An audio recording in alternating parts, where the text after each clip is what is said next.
Today, I'm putting my money where my mouth is, and we're actually installing AstroTurf on my own property in Washington, D.C. Here in the nation's capital, I have a 120-year-old property, and I wanted to retain some of the original aesthetic while also making the lawn look a lot better.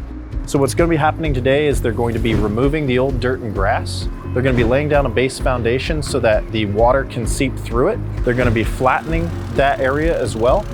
And then they're going to be putting the AstroTurf over the top of it with some baseboards on the side as well.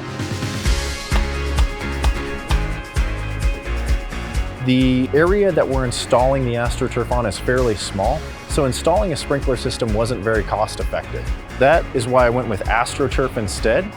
The install is only going to take about 2 days. Once those 2 days are wrapped up, basically the only annual maintenance that I'll have to do is semi-regular cleaning about once or twice a year. I'm going to have to remove leaves and things like that from the top of the grass, perhaps hose it down to clean it off, and that's all the maintenance that's required.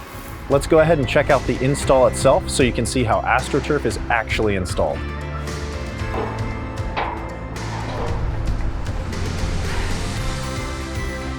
The crew begins by removing any existing grass in the area. Once approximately 4 inches of dirt is removed, the crew begins installing the baseboards.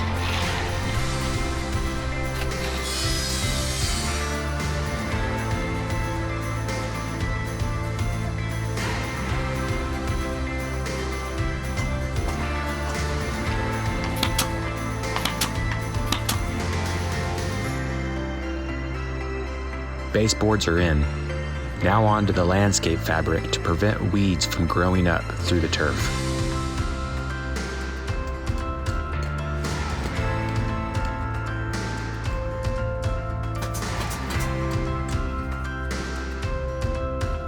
The first layer of gravel is now ready for install.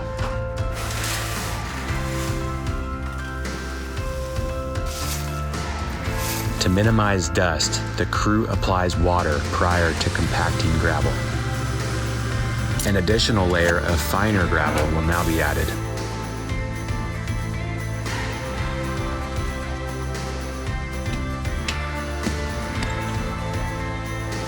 Another lap with the plate compactor. Turf is then cut to cover the entire space.